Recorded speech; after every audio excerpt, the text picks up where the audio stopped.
கணியத்திற்குரிய அல்லாஹ் நல்லடியார்களே,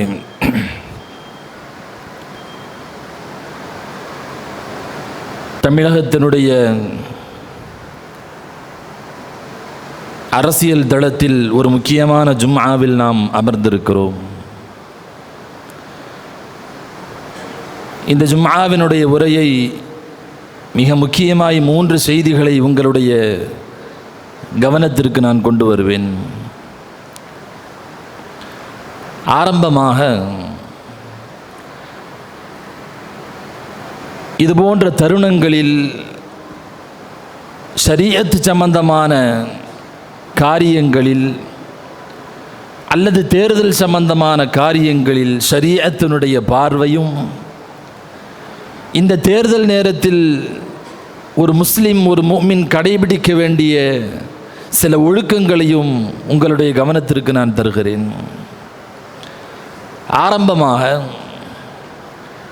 நாம் வாழ்ந்து கொண்டிருக்கக்கூடிய இந்திய திருநாட்டில்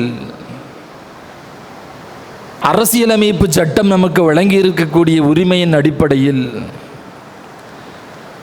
இந்த நாட்டில் வாழுகிற எந்த ஒரு தனி மனிதனும், எந்த ஒரு குடிமகனும் தான் விரும்பிய கட்சியை ஆரம்பிப்பதற்கான உரிமை அவனுக்கு வழங்கி இருக்கிறது. தான் விரும்பிய கட்சியை தேர்ந்தெடுப்பதும், அதற்கு ஆதரவு கொடுப்பதும், அது சார்ந்த செயல்பாடுகளில் ஈடுபடுவதற்குண்டான உரிமையை அரசியலமைப்பு சட்டம் வழங்கி இருக்கிறது. அந்த அடிப்படையில் இந்த சமயத்திலே இந்த தேர்தலில் தங்களை வேட்பாளராய் அறிமுகப்படுத்திக் கொள்ளுகிற எல்லோரும் மக்களை சந்திப்பது என்பது வழக்கம், அது மரபும் கூட.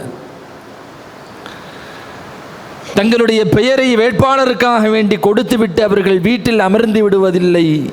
மக்கள் மனங்களை கவர்வதற்காக வேண்டி, மக்களின் வாக்குகளை அள்ள வேண்டும் என்கிற நோக்கத்தில், ஜெயிக்க வேண்டும் என்கிற நோக்கத்தில் மக்களை சந்திக்கக்கூடியது என்பது எல்லா தேர்தல்களிலேயும் தொடர்ந்து நடைபெற்று வரக்கூடிய ஒரு வழக்கமும் மரபும் கூட. அந்த அடிப்படையில் வேட்பாளர்கள் எல்லா சமூக மக்களையும் சந்திக்க வருவார்கள். அவர்கள் யாரை சந்திக்க வந்தாலும் ஒரு சபை நாகரிகம் என்கிற அடிப்படையில், ஒரு தனி மனிதனை மதிக்க வேண்டும் என்கிற அடிப்படையில் வாக்கு கேட்பதற்கான உரிமையை அவருக்கு இந்த இந்திய அரசியலமைப்பு சட்டம் வழங்கியிருக்கிறது என்பது மட்டுமல்ல, ஷரீஅத்தினுடைய பார்வையிலேயும் அது அவருக்கு தனிப்பட்ட ஒரு உரிமை. அந்த அடிப்படையில் உங்களிடத்தில் யார் வாக்கு கேட்டு வந்தாலும் அவர்கள் உங்களுடைய கொள்கை எதிரிகளாக இருக்கலாம், நீங்கள் விரும்பிய வேட்பாளராக இருக்கலாம், உங்களுடைய மனதிற்கு விரும்பாத வேட்பாளர்களாக இருக்கலாம், சித்தாந்தம் மாறிய வேட்பாளர்களாக இருக்கலாம். யாராக இருந்தாலும் ஷரீஅத்தினுடைய அடிப்படையில் நம்மை தேடி வரக்கூடியவர்களை கண்ணியப்படுத்தி அனுப்ப வேண்டியது ஒரு முஸ்லிமுடைய கடமை என்பதை முதலில் நாம் விளங்கிக் கொள்ள வேண்டும். சில அன்பர்கள் தொடர்ந்து நேற்றிரவில் இருந்து தொடர்ந்து ஃபோன் கால், சில வேட்பாளர்கள் உங்களை சந்திக்க வருவதாக நாங்கள் கேள்விப்பட்டோம், நாம் விரும்பாதவர்கள் உங்களை சந்திக்க வருவதாக கேள்விப்பட்டோம், இதை நீங்கள் எப்படி அனுமதிக்கிறீர்கள்? பள்ளிக்குள் எப்படி அனுமதிக்க முடியும்? முஸ்லிம்கள் எப்படி அனுமதிக்க முடியும் என்று கேட்கிறார்கள். அந்த அன்பர்களுக்கு பெருமானார் ஸல்லல்லாஹு அலைஹி வஸல்லம் அன்னவர்களுடைய வார்த்தையை முன்வைத்து பதில் சொல்ல வேண்டும், அவர்களுக்கு புரிய வைக்க வேண்டும் என்று நான் நினைக்கிறேன். ஸல்லல்லாஹு அலைஹி வஸல்லம் அன்னவர்கள் சொன்னார்கள், இதா அத்தாக்கும் கரீமு கௌமின் ஃபஅக்ரிமூ, உங்களில் ஒரு சமூகத்தினுடைய தலைவர் வந்தால், அவர் எந்த தலைவராக இருந்துவிட்டு போகட்டும், பெருமானார் அங்கே எந்த சமயத்தையும் மதத்தையும் நாயகம் ஸல்லல்லாஹு அலைஹி வஸல்லம் அடையாளப்படுத்தவில்லை. ஒரு சமூகத்தினுடைய தலைவர், ஒரு சமூகத்தால் விரும்பப்படுகிற அல்லது ஏற்றுக்கொள்ளப்பட்ட ஒரு தலைவர் உங்களிடத்திலே வந்தார் என்று சொன்னால், பெருமானார் ஸல்லல்லாஹு அலைஹி வஸல்லம் வேண்டுகோள் வைக்கிறார்கள், ஃபஅக்ரிமூ, அவரை முறையாக நீங்கள் கண்ணியப்படுத்த வேண்டும். இந்த ஒரே ஒரு வார்த்தை போதுமானது தேர்தலுடைய ஒழுக்கத்தை பற்றி நமக்கு சொல்வதற்கு. சந்திக்க வரக்கூடியவர்களுக்கான உரிமை அது.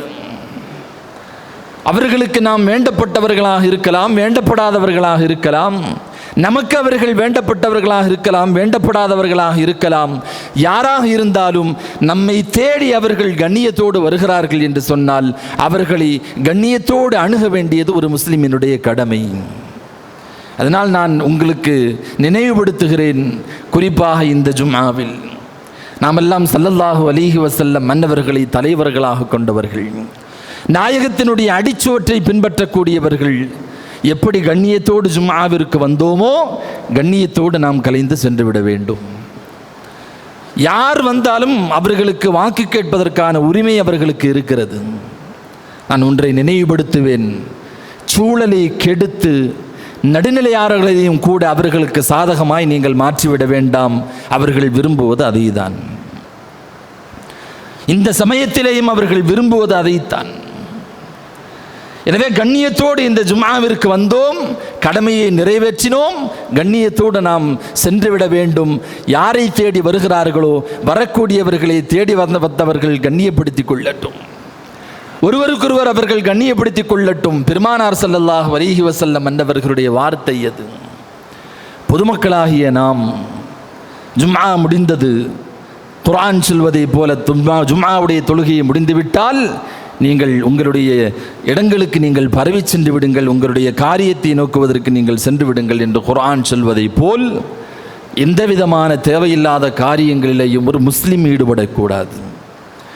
ஒரு நல்ல முஸ்லிமுக்கு, ஒரு மூமினுக்கு அது அழகல்ல. நாங்கள் கருப்பு கொடி காட்டுவோம், நாங்கள் உள்ளே அனுமதிக்க மாட்டோம், இதுவெல்லாம் நமக்கு தேவையில்லாத விஷயங்கள். எந்த காலத்திலேயும் ஒரு குறிப்பிட்ட கட்சியினுடைய சார்பு கொண்டவனாக ஒரு மூமின் இருக்கக்கூடாது, ஒரு முஸ்லிம் இருக்க முடியாது. சமகால சூழலில் ஒரு கட்சி, ஒரு அரசாங்கம் இந்த உம்மத்திற்கு ஓரளவு பயனுள்ளதாக இருக்கிறது என்று சொன்னால், மக்கள் நலனில் அக்கறை கொண்டதாக இருக்கிறது என்று சொன்னால், தேர்தல் சமயங்களில் அவர்களுக்கு நாம் வாக்கு செலுத்துகிறோமே ஒழிய ஒரு முஸ்லிம், ஒரு முஃமின் இன்றைய கால சூழலில் எந்த அரசியலை சார்ந்தும் பெரிய அளவில் இருக்க முடியாது, இருக்கவும் கூடாது. எனவே கண்ணியத்திற்குரியவர்களே, கண்ணியமாக அவர்கள் வருகிறார்கள், அவர்களை கண்ணியமாக நாம் அனுப்பி வைக்க வேண்டும். தேர்தலுடைய முதல் சமூக ஒழுங்கை உங்களுடைய கவனத்திற்கு தந்துவிட்டேன். இரண்டாவது விஷயம், தேர்தல் சமயங்களிலே பொதுமக்களுக்கு வழங்கப்படுகிற பணப்பட்டுவாடா. இன்றைக்கும் பல முஸ்லிம் நண்பர்கள் அதை நாங்கள் வாங்கிக் கொள்வோம், ஆனால் எங்களுடைய வாக்குகளை பிறருக்கு நாங்கள் செலுத்தி விடுவோம், அது எங்களுடைய வரிப்பணம், எங்களுடைய வரிப்பணம் தானே எங்களுக்கு கொடுக்கப்படுகிறது என்று சில பேர் அதை வாங்கிக் கொள்கிறார்கள். மார்க்கத்தில் அது அனுமதிக்கப்பட்டதல்ல. அந்த காசு பணம் ஹராமான காசு பணம். எந்த காலத்திலேயும் ஷரியத் அதை ஏற்றுக்கொள்ளாது. இத்தனை நாட்கள் இல்லாமல் தேர்தல் சமயத்திலே உன்னுடைய கைக்கு வழங்கப்படுகிற பணம் பச்சை லஞ்சம் என்பதை நீங்கள் புரிந்து கொள்ள வேண்டும். வடிகட்டிய லஞ்சம், அது அர்ராஷி வல் முர்த்தஷி ஃபின்னார். பெருமானார் ஸல்லல்லாஹு அலைஹி வஸல்லம் சொன்னார்கள், லஞ்சம் வாங்குபவனும் லஞ்சம் கொடுப்பவனும் நரகத்தில் என்று சொன்னார்கள் ஸல்லல்லாஹு அலைஹி வஸல்லம் அவர்கள். எனவே அந்த பணம் நமக்கு ஆகுமானதல்ல. யாராவது வாங்கி செலவு செய்திருந்தால் அந்த பணத்தை எந்த நன்மையும் எதிர்பாராமல் ஏழைகளுக்கு அதை சதக்கா செய்துவிட வேண்டியது அவர்களுடைய கடமை என்பதையும் இந்த தருணத்திலே உங்களுடைய கவனத்திற்கு நான் கொண்டு வருகிறேன். மூன்றாவது, இந்த ஜும்ஆவினுடைய மிக முக்கியமான நோக்கம், கண்ணியத்திற்குரியவர்களே, இன்றைக்கு பெரும்பாலான இடங்களில் ஆலிம் பெருமக்கள் ஏன் அரசியல் பேசுகிறார்கள், இஸ்லாத்திற்கும் அரசியலுக்கும் என்ன சம்பந்தம் இருக்கிறது என்று பல அன்பர்கள் கேட்பதை பார்க்கிறோம். விவரமில்லாதவர்கள் பேசுகிறார்கள். அப்படி உண்மையை சொல்ல போனால், யதார்த்தத்தை சொல்ல போனால், குர்ஆனுடைய வசனங்கள், மார்க்க சட்டங்களை அதிகமாய் பேசுவதை விட பெரும் கொண்ட அரசியல் வரலாறுகளை ஸல்லல்லாஹு அலைஹி வஸல்லம் மன்னவர்களுக்கு அல்லாஹ் இறை வசனங்களாய் இறக்கி தந்தான். மார்க்க சட்டம் பேசுவதை விட ஒரு ஆளுமை எப்படி இருக்க வேண்டும், கடந்த கால ஆளுமைகள் எப்படி இருந்திருக்கிறார்கள் என்கிற வரலாற்றை தான் குர்ஆன் ஏராளமாக பேசுகிறது. குர்ஆனுடைய பல இடங்கள் அரசியலை நேரடியாக தொட்டு வைக்கிறதை பார்க்கிறோம். ஹஜ்ரத் சுலைமான் அலைஹிஸ்ஸலாத்து வஸ்ஸலாம் என்பவர்கள் அல்லாஹ்விடத்திலே கேட்டார்கள், ரப்பி ஹப்லி முல்கன் லா யம்பகி லி அஹதின் மின் பஅதி ரப்பே, எனக்கு ஒரு ஆட்சியை நீ தர வேண்டும். அது எப்படிப்பட்ட ஆட்சி என்று சொன்னால், இதற்கு முன்னால் உலக வரலாற்றில் யாருக்கும் அப்படி ஒரு ஆட்சி கிடைத்திருக்க கூடாது, எனக்கு பின்னாலேயும் யாருக்கும் அப்படி ஒரு ஆட்சி அமையக்கூடாது என்று துஆ செய்தார்கள். அல்லாஹ் எல்லாவற்றையும் வசப்படுத்தி கொடுத்தான். சுலைமான் அலைஹிஸ்ஸலாத்து வஸ்ஸலாம் என்பவர்கள் எப்பேற்பட்ட சிறந்த ஒரு ஆட்சியை செய்தார்கள் என்று குர்ஆனுடைய வரலாறு பேசுகிறது. அல்லாஹ்ட்ட கேட்டு வாங்கினாங்க ஆட்சியை, அரசியலை கேட்டு வாங்கினார்கள். மறுபுறத்தில் யூசுப் அலைஹிஸ்ஸலாத்து வஸ்ஸலாம் அன்னவர்களுடைய வார்த்தைகளை இப்போ கேட்கிறோம். கால ஜஅல்னி அலா ஹஸாயினில் அர்த், என்னை நிதியமைச்சராக போடுங்கள், நிதி பொறுப்பை நான் பார்த்துக் கொள்கிறேன், நான் இந்த ஹசானாக்களுக்கு பொறுப்பெடுத்துக் கொள்கிறேன், என்னை அமைச்சராக்குங்கள். ஹஸரத் யூசுப் அலைஹிஸ்ஸலாத்து வஸ்ஸலாம் அன்னவர்கள் கேட்ட அந்த அரசியல் குர்ஆனிலே பதிவு செய்யப்பட்டிருக்கிறது. அருமைநாயகம் ஸல்லல்லாஹு அலைஹி வஸல்லம் அன்னவர்களுக்கு அல்லாஹ் இப்படி துஆ செய்யுமாறு சொல்லிக் கொடுக்கிறான். நாயகமே, இப்படி துஆ செய்யுங்கள். குர் ரப்பி அத்கில்னி முத்கல சித்கின் வ அக்ரிஜ்னி முக்ரஜ சித்கின் வஜஅல் லீ மின் லதுன்க சுல்தானன் நஸீரா. ரப்பே, நான் எங்கு வெளியே சென்றாலும் எங்கே நுழைந்தாலும் அதை எனக்கு சத்தியமாய் ஆக்கித்தா. வஜஅல் லீ மின் லதுன்க சுல்தானன் நஸீரா, உன் புறத்திலிருந்து ஒரு ஒரு கடுமையான ஒரு அதிகாரத்தை, உன் புறத்திலிருந்து பலமான ஒரு அதிகாரத்தை எனக்கு ஏற்படுத்தித்தா என்று அரசியலை, அதிகாரத்தை பெருமானார் ஸல்லல்லாஹு அலைஹி வஸல்லம் அல்லாஹ்விடத்திலே கேட்க வேண்டும் என்று ஸல்லல்லாஹு அலைஹி வஸல்லம் அன்னவர்களுக்கு அல்லாஹ் உத்தரவிடுகிறான். நபிமார்கள் மட்டுமல்ல, சஹாபாக்களும் இதே அரசியலை தான் கையில் எடுத்தார்கள். உங்களுக்கு ஒன்று தெரியுமா? ஸல்லல்லாஹு அலைஹி வஸல்லம் அன்னவர்கள் வஃபாத் ஆகிவிட்டார்கள். ஸல்லல்லாஹு அலைஹி வஸல்லம் அவர்கள் வஃபாத் ஆகிவிட்டார்கள். பெருமானாருடைய ஜனாசா அவர்களுடைய வீட்டிலே வைக்கப்பட்டிருக்கிறது. மறுபுறத்தில் சஹாபாக்கள் யார் அடுத்த தலைமை பொறுப்பை எடுத்துக்கொள்வது, அரசியல் ரீதியான பேச்சை முன்னெடுக்கிறார்கள் சஹாபாக்கள். சில பேர் இந்த விஷயத்தை என்ன செய்வாங்கன்னு சொன்னால், அன்னை எப்போ சாவான் திண்ணை எப்போ காலியாகுங்கிற மாதிரி இந்த காரியங்களை முன்னெடுப்பார்கள். அதற்கான உதாரணம் அல்ல. ஒரு சமூகம் அதிகாரமற்று போய்விட்டால், ஒரு நல்ல தலைமை இல்லாமல் போய்விட்டால், ஒரு சமூகம் மிக வேகமாய் சரிவையும் அழிவையும் சந்திக்கும் என்பதை பெருமானாரிடமிருந்து கற்றுக்கொண்ட சஹாபாக்கள் நாயகத்தை இன்னமும் அடக்கம் கூட செய்யவில்லை, அரசியலை பற்றி பேச ஆரம்பித்து விட்டார்கள். மதீனத் அன்சாரிகளுடைய கூட்டம் ஒரு புறத்திலே நடைபெற்றுக் கொண்டிருக்கிறது, முஹாஜிரீன்களுடைய ஒரு கூட்டம் நடைபெற்றுக் கொண்டிருக்கிறது. யார் அடுத்த அரசியல் தலைவர்? மதீனத் அன்சாரிகள் தனியாக அவர்கள் கூட்டம் போட்டுக் கொண்டிருக்கிறார்கள் என்கிற செய்தி தெரிஞ்சவுடன் ஹஜ்ரத் அபூபக்கர் சித்திக் ரலியல்லாஹு அன்ஹு, உமர் ரலியல்லாஹு அன்ஹு புறப்பட்டு போகிறார்கள். மதீனத் அன்சாரிகளை சந்தித்து அந்த கூட்டத்தில் பேசிக் கொண்டிருக்கிற போது மதீனத் அன்சாரிகள் சொன்னார்கள், ஒன்று செய்யலாம், எங்களில் இருந்து 2 தலைவர், உங்களில் இருந்து 2 தலைவர், 2 பேரும் அரசியல் பொறுப்புகளை சமமாக பகிர்ந்து கொள்ளலாம். பிரதான் உமர் ரலியல்லாஹு அன்ஹு அவர்கள் சொன்னார்கள், இல்லை, இந்த இடத்தில் பெருமானார் ஸல்லல்லாஹு அலைஹி வஸல்லம் அன்னவர்களுடைய ஒரு நபிமொழியை உங்களுடைய கவனத்திற்கு நான் கொண்டு வருகிறேன். அல் குரைஷ் உலாத்துன், மக்கத்து முஹாஜிரீன்கள், குறைஷிகள் அவர்கள் ஆட்சி பொறுப்பை கையில் வைத்திருக்க வேண்டும், மதீனத் அன்சாரிகள் அமைச்சர்களாக இருக்க வேண்டும் என்கிற பெருமானார் ஸல்லல்லாஹு அலைஹி வஸல்லம் அன்னவர்கள் சொன்ன நபிமொழியை உமர் ரலியல்லாஹு அன்ஹு அவர்கள் எடுத்து முன்வைக்கிறார்கள். அடுத்த கணம் மதீனத் அன்சாரிகள், அப்படியானால் பொறுப்பை நீங்கள் வைத்துக் கொண்டுகள் என்று அவர்கள் பின்வாங்கிக் கொண்டு அபூபக்கர் சித்திக் ரலியல்லாஹு அன்ஹு அவர்களிடத்திலே உடனடியாக பைஅத் செய்து பதவி பிரமாணம் செய்ய வைக்கப்பட்டு அவர்கள் ஹலீஃபாவாக ஆனதற்கு பின்னால் தான் பெருமானார் அடக்கம் செய்யப்படுகிறார்கள். கண்ணியத்திற்குரியவர்களே, அரசியலுக்கும் இஸ்லாத்திற்கும் சம்பந்தம் இல்லை என்று சொன்னால், அரசியலுக்கும் இஸ்லாத்திற்கும் ஆகாது என்று சொன்னால், நாயகத்தை தஃபன் செய்வதற்கு முன்னாலேயே அரசியல் ரீதியான பேச்சுக்களை சஹாபாக்கள் பேச வேண்டிய அவசியம் என்ன? கண்ணியத்திற்குரிய முஃமின்களை கவனத்தில் நாம் கொள்ள வேண்டும். உமர் ரலியல்லாஹு அன்ஹு அவர்கள் கொலை செய்யப்படுகிறார்கள். மரணப்படுக்கையில் இருக்கிற போது 6 பேரை அடையாளப்படுத்துகிறார்கள். ரசூலுல்லாவுடைய காலத்தில் பெருமானாருடைய பொருத்தத்தை பெற்ற 6 நபர்களை நான் முன்வைக்கிறேன். இன்ன காலகட்டத்திற்குள் உங்களுக்கு ஒரு நேரத்தை நான் கெடுவாக விதிக்கிறேன். அதற்குள்ளாக என் மரணத்திற்கு பின்னால் அந்த 6 நபர்களில் ஒருவர் தேர்ந்தெடுக்கப்பட்டிருக்க வேண்டும் என்று சொல்லிவிட்டுதான் உமர் ரலியல்லாஹு அன்ஹு அவர்கள் மரணத்தை தழுவினார்கள். இப்படி ஏராளமான செய்திகள். எத்தனை எத்தனை தாபியீன்கள் இந்த உலகத்தை ஆண்டிருக்கிறார்கள். உமர் பின் அப்துல் அசீஸ் ரஹமத்துல்லாஹி அலைஹி அவர்கள் போன்றவர்கள், முகலாய மன்னர்கள் எத்தனை நபர்கள் 700-800 ஆண்டுகள் இந்த இந்தியாவை ஆண்டார்கள். அரசியலுக்கும் இஸ்லாத்திற்கும் நேரடியான தொடர்புண்டு.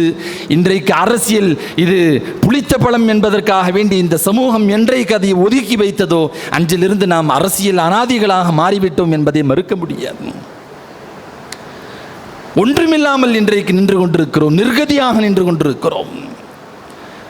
இதுவெல்லாம் சாக்கடை அரசியல், நமக்கு ஆகாது என்று இந்த உம்மத்து ஒதுங்கி போய் இன்றைக்கு கடைசி கட்டத்தில் வந்து நாம் நின்று கொண்டிருக்கிறோம்.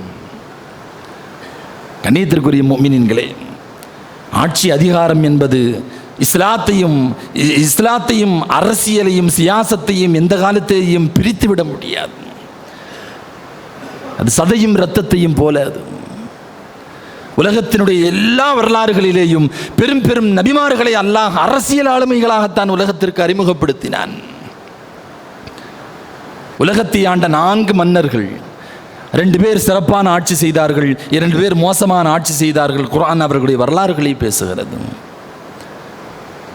கண்ணியத்திற்குரிய முஃமினீன்களை, இந்த உம்மத் எந்த சமயத்திலேயும் அரசியல் தொலைநோக்கு பார்வையோடு இருக்க வேண்டும் என்பதை உங்களுடைய கவனத்திற்கு நான் கொண்டு வருகிறேன். இன்றைக்கு இருக்கக்கூடிய அரசியல் சூழலில் மிக முக்கியமான ஒரு கட்டத்திற்கு நாம் வந்திருக்கிறோம். இந்த அரசியல் என்பது 2 சித்தாந்தங்களுக்கு எதிரான போர், 2 கொள்கைகளுக்கு எதிரான போர்.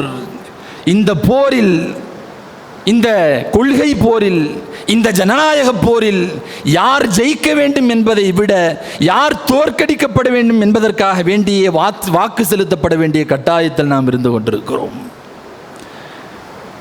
கண்ணியத்திற்குரிய முஃமினீன்களே, நமக்கெல்லாம் சொல்லி தெரிய வேண்டியதில்லை. எந்த காலத்திலேயும் மதவாத சக்திகளிடத்திலே ஆட்சியை நாம் கொடுத்துவிடக் கூடாது என்பதில் நாம் கவனத்தோடு இருக்கிறோம். இதற்கு முன்னாலேயும் கவனத்தோடு இருந்திருக்கிறோம். இந்தியாவினுடைய மிகச்சிறந்த மாநிலங்களில், அமைதி பூங்காக்களில் ஒன்று என்று சொல்லப்படுகிற இந்த தமிழகம், இந்த தமிழ்நாடு, எந்த விதமான அநீதமான ஆட்சிக்கும் இந்த தமிழ்நாடு எந்த காலத்திலேயும் எதிரானது என்கிற அந்த போர் குணத்தை, அந்த மரபணுவை சிதைப்பதற்காக வேண்டி, இந்த தமிழ்நாட்டினுடைய இரத்தத்தில் ஊறி போயிருக்கக்கூடிய அந்த மத நல்லிணக்கத்தை சிதைப்பதற்காக வேண்டி ஏராளமான சூழ்ச்சிகள் இன்றைக்கு நடந்து கொண்டிருப்பதை நீங்கள் பார்க்கலாம். ஒன்றை நாம் கவனத்தில் கொள்ள வேண்டும். நம்மளுடைய ஈமானுக்கு அடுத்தபடியாகத்தான் இந்த உலகத்தினுடைய மற்ற எல்லா சலுகைகளும். எந்த கட்சியாக இருக்கட்டும், அது நம்முடைய ஈமானுக்கு அடுத்தபடியாக இருக்க வேண்டும். எந்த இயக்கமாக இருக்கட்டும், அதனுடைய ஈமானுக்கு அடுத்தபடியாக இருக்க வேண்டும். உன்னுடைய சொந்த தாய் தந்தையாக இருந்தாலும் அது அல்லாஹ் ரசூலுக்கு பின்னால், நீ கொண்டிருக்கிற ஈமானுக்கு பின்னால் இருக்க வேண்டும் என்று குர்ஆன் சொல்லுகிறது என்று சொன்னால் கட்சிகள் எல்லாம் எம்மாத்திரம். அதனால் தான் சொல்லுகிறோம், ஒரு முஸ்லிம் எந்த காலத்திலேயும் ஈமானுக்கு எதிரான மதவாதிகளுக்கு அவன் வாக்கு செலுத்தவே முடியாது, வாக்கு செலுத்த மாட்டான். மதவாதிகளுக்கும் அவர்களோடு துணை போகக்கூடியவர்களுக்கும் அவர்களோடு சேர்ந்திருக்கக்கூடியவர்களுக்கும் எந்த காலத்திலேயும் ஒரு முஸ்லிம், ஒரு முஃமின் அரசியல்களை ஒதுக்கி வைத்து விட்டு பார்த்தாலும் கூட ஷரியத்தினுடைய பார்வையில் அவன் அப்படி வாக்களிக்க முடியாது. வாக்கு என்பது அது ஒரு ஷஃபாஅத்திற்கு சமமான ஒரு விஷயம். வாக்கு என்பது ஒரு அமானிதம். من يشفع شفاعة حسنة يكن له نصيب منها ومن يشفع شفاعة سيئة يكن له كفل منها. குர்ஆன் சொல்லுகிறது, ஒருவர் ஒரு நல்ல ஷஃபாஅத்தை செய்தால், ஒரு நல்ல சிபாரிசை செய்தால், ஒரு நல்ல விஷயத்திற்கு ஒரு நல்ல நபரை அடையாளம் காட்டினால் அதன் பங்கு அவருக்கு உண்டு என்று சொல்லுகிறது குர்ஆன். ஒருவர் தவறான ஆட்சியை, தவறான நபரை, தவறான விஷயங்களை ஒருவர் சுட்டிக்காட்ட அடையாளப்படுத்துகிறார் என்று சொன்னால் அதனால் ஏற்படுகிற சிரமங்களுக்கும் சிக்கல்களுக்கும் அதில் ஒரு பங்கு, ஒரு பாவம் அந்த மனிதனை வந்து சேரும் என்று சொல்லுகிறது குர்ஆன். எனவே இன்னாரை நான் ஆதரிக்கிறேன், இன்னார் இந்த நாட்டை, இந்த மாநிலத்தை ஆள்வதற்கு தகுதியானவர் என்று நாம் ஒருவரை ஷஃபாஅத் செய்கிறோம் என்று சொன்னால் உண்மையிலேயே அவர் அதற்கு தகுதியுள்ளவராக, குறைந்தபட்சம் பரவாயில்லை என்கிற தகுதியாவது அவர் பெற்றிருக்க வேண்டும். இன்னைக்கு நிறைய பேர் கேட்கறது உண்டு, இவங்களுக்கெல்லாம் ஓட்டு போடணுமா, இவர்களுக்கு வாக்கு செலுத்த வேண்டுமா? எந்த அடிப்படையில் நீங்கள் அவர்களுக்கு வாக்கு செலுத்துவீர்கள்? அவர்கள் இஸ்லாமியர்களுக்கு துரோகம் செய்யவில்லையா, ஊழல் செய்யவில்லையா? எதையும் இங்கே மறுப்பதற்கில்லை, எதையும் இங்கே மறுப்பதற்கில்லை. ஊழல்களை ஏற்றுக்கொள்கிறோம், சரியான ஆட்சியின்மையை ஏற்றுக்கொள்கிறோம், எல்லா விதமான குறைபாடுகளையும் ஏற்றுக்கொள்கிறோம். ஆனால் சலுகைகளை விட இங்கே ஈமான், ஒரு முஸ்லிம் உயிர் வாழ வேண்டிய கட்டாயத்திலே அவன் இருக்கிறான் என்பதை நாம் கவனத்தில் கொள்ள வேண்டும். இங்கே மற்ற சலுகைகளை விட, மற்ற காரியங்களை விட ஒரு முஃமினுக்கு ஈமானோடு வாழுகிற தளம் அமைய வேண்டும் என்பதிலே கவனமாக இருக்கிறோம். நம் எல்லாவற்றிற்கும் மேலாக ஷரியத் நம் உயிருக்கும் மேலானது, அதை பாதுகாக்க வேண்டும். அதற்கான குறைந்தபட்ச ஒரு தளமாவது நமக்கு அமைய வேண்டும் என்பதில் நாம் கவனமாக இருக்கிறோம். மதவாதிகளிடத்திலே கொடுக்கப்படுகிற ஆட்சி, அந்த தளங்களில் வாழுகிற இஸ்லாமியர்களுடைய நிலை இன்றைக்கு எந்த அளவிற்கு பரிதாபத்திற்கு போயிருக்கிறது என்பதை நாம் சொல்லித் தெரிய வேண்டியதில்லை. சிஏஏ NRCயிலே ஆரம்பித்து முத்தலாக் தடை சட்டம், பொது சிவில் சட்டம், லவ் ஜிஹாத், அந்த ஜிஹாத் இந்த ஜிஹாத் என்று நேற்றும் ஒரு ஜிஹாதை கிளப்பி விட்டிருக்கிறார்கள். மாட்டுக்கறி அரசியல், எங்கு பார்த்தாலும் கும்பல் கொலை, கலவரம், பள்ளிவாசல்களை இடிப்பது, எதிரானவர்களுடைய வீடுகளை சிதைப்பது, பொருளாதாரத்தை சிதைப்பது என்று ஒரு குறிப்பிட்ட இந்த சமூகம் மட்டும் வடமாநிலங்களில் குறிவைக்கப்பட்டிருக்கிறது என்று சொன்னால் அவை அனைத்தும் ஒப்படைக்கப்பட்டிருக்கக்கூடிய ஆட்சியாளர்கள் அப்படி, கையில் எடுத்திருக்கக்கூடிய ஆட்சியாளர்கள் அப்படி. அந்த ஒரு நிலை தமிழகத்திற்கு வந்துவிடக்கூடாது என்பதற்காக வேண்டித்தான் ஷரியத்தினுடைய பார்வையிலே நாம் ஓட்டு போட வேண்டும் என்று சொல்லுகிறோம். எல்லோரும் வாக்கு செலுத்த வேண்டும். சாதாரணமான ஒரு விரல் நுனி அல்ல இது. ஒரு ஜனநாயக போரிலே ஒரு பெரும் பேராயுதமாக இன்றைக்கு இதை பயன்படுத்த வேண்டிய கட்டாயத்தில் நாம் இருக்கிறோம். இந்த சமூகத்தை பாதுகாப்பதற்கு ஒரு அரணாக நம்முடைய விரல் நுனிகளை செய்ய வேண்டிய, பயன்படுத்த வேண்டிய, உபயோகப்படுத்த வேண்டிய நிலையில் நாம் இருந்து கொண்டிருக்கிறோம். எனவே கண்ணியத்திற்குரியவர்களே, ஈமான் ஷரியத்திற்குத்தான் நமக்கு முதல் இடம் கொடுக்க வேண்டும். கடந்த காலங்களில் நடந்த நிறைவேற்று விஷயங்களை, சாதாரணமான ஊழல் விஷயங்களை எல்லாம் எடுத்து சொல்லி ஒருவன் தன்னுடைய ஈமானுக்கு ஒலை வைத்து விட முடியாது. ஏதாவது ஒரு விஷயத்தை சொல்லி பாதிப்பை உண்டாக்க வேண்டும், வாக்குகளை சிதறடிக்க வேண்டும் என்று கடுமையான போட்டி நடந்து கொண்டிருக்கிற இந்த சூழலில் ஒரு முஸ்லிம் மிகுந்த கவனத்தோடு செயல்பட வேண்டும். குப்பை பிரச்சனையும் ஷரியத்தினுடைய பிரச்சனையும் ஒன்றா? குப்பை பிரச்சனையும் ஈமானுடைய பிரச்சனையும் ஒன்றா? சிறைவாசிகள் விடுதலை செய்யப்படவில்லை, ஏற்றுக்கொள்கிறோம். வாக்குறுதிகள் நிறைவேற்றப்படவில்லை, ஏற்றுக்கொள்கிறோம். பெருமானாரிடத்திலே ஒரு சஹாபி கேட்டார், யார ரசூலுல்லாஹ், இனவெறினா என்னன்னு கேட்டாங்க. நீ எதை சார்ந்திருக்கிறாயோ, எந்த இயக்கத்தை சார்ந்திருக்கிறாயோ, அவன் ஒரு தவறை செய்கிற போது அதை தப்பு என்று சொல்லாமல், அதை தவறு என்று நீ நினைக்காமல் அவனுக்கு ஆதரவளிப்பதை தான் பெருமானார் ஸல்லல்லாஹு அலைஹி வஸல்லம் அவர்கள் இனவெறி என்று அடையாளப்படுத்தினார்கள் அந்த சஹாபிக்கு. அது ஒரு முஸ்லிம் ஒரு காலமும் செய்யக்கூடாது. தவறுகளை ஏற்றுக்கொள்கிறோம். வாக்குறுதிகள் நிறைவேற்றப்படவில்லை, சிறைவாசிகளில் பல பேர் இன்னமும் வெளியாக்கப்படவில்லை. ஆனால் எலி புகுந்து விட்டது என்பதற்காக வேண்டி வீட்டை கொளுத்த முடியுமா? இன்றைக்கு 50 பேர் சிறைக்குள் இருக்கிறார்கள் என்று சொன்னால், நம்முடைய தவறான வாக்குகளின் மூலமாக நாளைக்கு 5000 நபர்கள் உள்ளே இருப்பார்கள். சாதாரணமான ஒரு குப்பை பிரச்சனைக்காக வேண்டி மதவாதிகளிடத்திலே இந்த நாட்டை ஒப்படைக்க முடியுமா? ரசூலுல்லாஹி ஸல்லல்லாஹு அலைஹி வஸல்லம் அன்னவர்களுடைய சுன்னத்து மட்டுமல்ல, மார்க்க சட்டத்தினுடைய அடிப்படை விதி, 2 பிரச்சனைகள் உங்களிடத்தில் முன்வைக்கப்பட்டால் அதில் எது பரவாயில்லையோ அதை எடுக்க வேண்டும் என்பது ஷரியத்தினுடைய சட்டம். அது பெருமானாரிடத்தில் சிக்கலான 2 விஷயங்கள் கொண்டு வரப்பட்டால் ஸல்லல்லாஹு அலைஹி வஸல்லம் அன்னவர்கள் எது பரவாயில்லையோ அதை எடுப்பார்கள். 2ஐயும் தள்ளிவிட மாட்டாங்க. அது பெருமானாருடைய சுன்னத்தும் அல்ல. இன்றைக்கு இருக்கிற எந்த அரசியலும் சரியில்லை என்று ஒதுக்கி விட்டால் யார் வரக்கூடாது என்று நினைக்கிறோமோ அவர்கள் மிக எளிதாக இங்கே வந்து ஆட்சி செய்வார்கள். அதிலும் குறிப்பாக இன்றைய தேர்தல் எல்லா இஸ்லாமிய இயக்கங்களும் கிட்டத்தட்ட ஒரே புள்ளியில் இணைந்திருக்கக்கூடிய முக்கியமான தேர்தல். SIR பணிகளுக்கு பின்னால் நடைபெறுகிற முதல் தேர்தல். இதுவரைக்கும் தமிழகத்தில் இல்லாமல் மதுரையிலே ஒரு பெரும் கொண்ட கலவரத்தை ஏற்படுத்துவதற்கு முயற்சி செய்து தோத்து போய்விட்டதற்கு பின்னால் நடைபெறுகிற முதல் தேர்தல். இந்த சூழலில் ஒரு முஸ்லிம், ஒரு முஃமின் தன்னுடைய வாக்கை எங்கே செலுத்த வேண்டும் என்பதில் கவனமாக இருக்க வேண்டும். ஆயிரம் ஆயிரம் குறைகள் இருக்கலாம். நான் திரும்பவும் சொல்லுகிறேன், எந்த குறைகளையும் மறைக்க முடியாத ஒரு முஸ்லிம். ஆனால் அந்தந்த குறைகளுக்காக வேண்டி நம்மளுடைய ஈமானை அடகு வைக்க முடியாது. இன்னைக்கு ஒரு உத்தரப்பிரதேசத்தில் ரோட்டில் நம்மளால் தொழுதிட முடியுமா? தொழுக முடியுமா? ஒரு ரயில்வே ஸ்டேஷனில் தொழுதிட முடியுமா? பொது இடங்களில் தன்னுடைய வழிபாட்டை கூட செய்ய முடியாத ஒரு சூழலில் அங்கே முஸ்லிம்கள் வாழ்ந்து கொண்டிருக்கிறார்கள். அதே போல தமிழகம் மாற்றப்பட வேண்டுமா? சிந்தித்து நாம் வாக்களிக்க வேண்டும். கண்ணியத்திற்குரிய பெருமக்களே, அதில் நம்ம எல்லாம் உறுதியாக இருக்கிறோம், மாற்று கருத்து இல்லை. யாராக இருந்தாலும் தன்னை ஒரு கலிமா சொன்ன முஸ்லீமாக அடையாளப்படுத்திய எவனும் ஒரு மதவாதிக்கு நிச்சயமாக ஆதரவு தரமாட்டான் என்பதில் மாற்று கருத்தில்லை.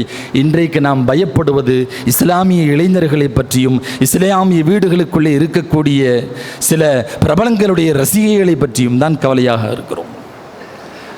கண்ணியத்திற்குரிய மோமின்களே, ஒன்றை நீங்கள் புரிந்து கொள்ள வேண்டும். குறிப்பாக இளைஞர்களுக்கு நான் சொல்லுவேன், அவருடைய தனிப்பட்ட வாழ்க்கைகளை பற்றி நாம் பேச வரவில்லை.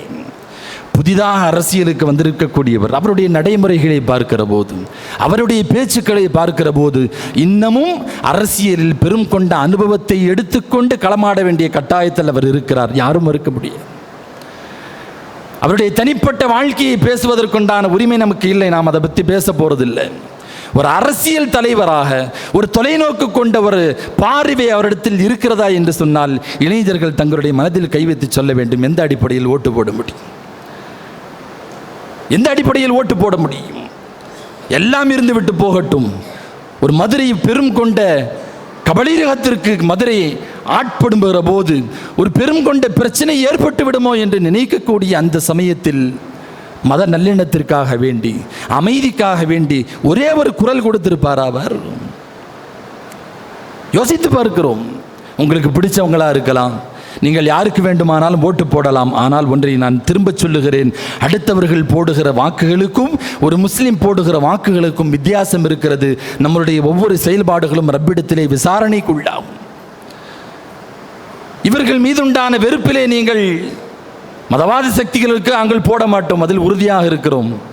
ஆனால் நல்லிணக்கத்தை விரும்பக்கூடிய, ஓரளவு இஸ்லாமியர்களுக்கு ஒரு தளத்தை ஏற்படுத்தி தரக்கூடியவர்களுக்கு அவர்களுடைய சின்ன சின்ன பிரச்சனைகளுக்கும் அவர்களுடைய ஊழல்களுக்கும் அதன் மேல் கொண்ட வெறுப்புகளுக்காக வேண்டி ஒரு புது தலைவரை, ஒரு இளம் தலைவரை, புதிதாக அரசியலுக்கு வந்திருக்கக்கூடியவர்களை நாங்கள் ஆதரிப்போம் என்று இளைஞர்கள் கையில் எடுத்தீர்கள் என்று சொன்னால் மிக எளிதாக மதவாதி சக்திகள் இந்த நாட்டை ஆட்சி செய்வதற்கு, வெற்றி பெறுவதற்கு அது காரணமாக அமையும் என்பதை நீங்கள் கவனத்தில் கொள்ள வேண்டும். நம்முடைய ஒரு ஓட்டு, அவன் ஜெயித்து விட்டான், நாளைக்கு பள்ளிவாசலில் ஒரு செங்கல் புடுங்கப்படுதுன்னு சொன்னால் அதில் ஏன் பங்கு இருக்குன்னு அர்த்தம்? நாளை பள்ளிவாசல்கள் நொறுக்கப்படும், ஏராளமான பிரச்சனைகள் உருவாக்கப்படும். இப்பேற்பட்ட அரசியல் சமூக விழிப்புணர்வுள்ள ஒரு தமிழகத்திலேயே கடந்த காலங்களில் நம்முடைய திருப்பூர் மாநகரில் எத்தனை பள்ளிவாசல் பிரச்சனைகளை நாம் சந்தித்திருக்கிறோம், எத்தனை அழுத்தங்களை சந்தித்திருக்கிறோம். எந்தவிதமான குற்றமும் செய்யாமல் சிறைக்கு அனுப்பப்படுவதை பார்க்கிறோம். முறையாக அனுமதி பெற்று செய்யக்கூடிய பள்ளிவாசல்களுக்கு கூட அனுமதி கிடைக்காத நிலை, ஒரு பள்ளிவாசலை விஸ்தீரணம் செய்ய முடியாத நிலை, ஏராளமான அழுத்தங்களுக்கு அதிகாரிகள் உள்ளாக்கப்பட்டிருக்கிற இந்த சமயத்தில் மதவாதிகளுக்கு நாம் இடம் கொடுத்தோம் என்று சொன்னால் திருப்பூருடைய நிலை நினைத்து பார்க்கவே பயங்கரமாக இருக்கிறது.